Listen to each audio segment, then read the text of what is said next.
நம்முடைய நண்பர் அசோக்ன்ட்டு அவர் தான் இந்த பாக்ஸு ஆம்பிளிஃபையர் எல்லாம் செஞ்சு கொடுக்குறது.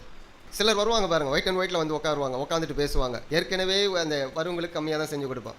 வந்து அந்த பேரம் பேசுவாங்க பாருங்கள், ஆண்டவருக்காக செஞ்சு கொடுங்க.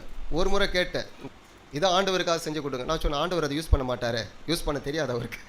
எங்கே எப்படி பேசணும்னு பாருங்கள். நாம் வந்து பேரம் பேசவே கூடாது எங்கேயுமே. எல்லாரும் அவங்களுக்குரிய லாபத்தை என்ன பண்ணோம், கொடுத்துட்டு வரணும். அவங்க லாபத்தை நம்ம சுரண்டி எடுத்துக்கிட்டு வரக்கூடாது. நாம் எங்கே போய் பேரம் பேசிகிட்டு இருப்போம்? ரோட்டில் விற்கிற காய்கறி கடையில் போய் பேரம் பேசிகிட்டு இருப்போம். பேசுவோமா இல்லையா? அதை குறைச்சி கொடுங்க, இதை குறைச்சி கொடுங்கன்ட்டு சந்தோஷமாக ஒரு 10 ரூபாய் கூட கொடுத்துட்டு வாங்கல. பேசாதீங்க, இவ்வளோ நாள் பேசியிருந்தீங்களா அதெல்லாம் பேசாதீங்க. பெரிய கடையில் போனால் பேரம் பேசுகிறோமா? அவன் சொல்கிறத வாங்கிட்டு வரல, 5 ரூபாய்க்கும் 10 ரூபாய்க்கு லாபத்துக்கு உட்காந்துருக்காங்க பாரு, அவங்ககிட்ட போய் பேரம் பேசிக்கிட்டு இருப்போம். அப்படி எண்ணங்கள்லாம் மாறணும். கடவுள் இவ்வளோ விஷயங்களை நமக்கு செய்திருக்கிறார். எல்லாம் அவருடைய கிருபை. அவருடைய கிருபையை நாம் அனுபவிக்கிறோம். அதை மற்றவர்களோடு பகிர்ந்து கொள்ளுவோம். ஆண்டவர் உதவி செய்திருக்கார், மற்றவர்களுக்கு உதவி செய்வோம்.